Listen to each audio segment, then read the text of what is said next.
How do ethicists debate communist revolutionary violence? Imagine a world where change is so urgent that some believe violence is the only way to break free from oppression. That's what ethicists who discuss communist revolutionary violence often consider.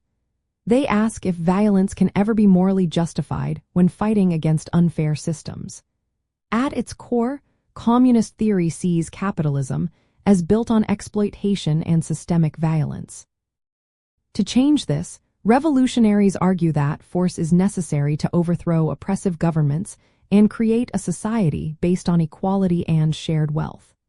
They see revolutionary violence not as random chaos but as a force that reveals the flaws of the old order and helps build a new society. Many ethicists agree that violence in this context is a last resort. They say it must be used only when peaceful methods like protests or negotiations have failed. The violence should target only those responsible for oppression and should be temporary. The goal is to avoid unnecessary suffering and to focus on creating a fairer society. For example, mass actions like strikes or factory occupations are seen as legitimate because they involve the working class fighting for their rights and collective power.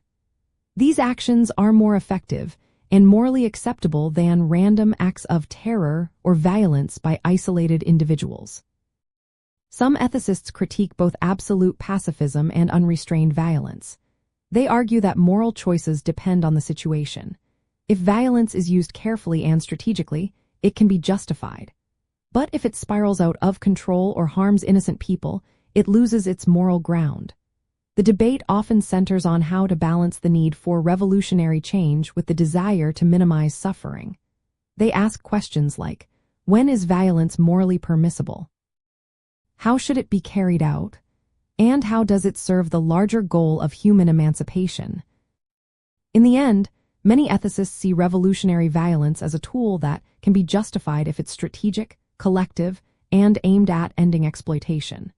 It's not about promoting violence for its own sake but recognizing the harsh realities of class struggle.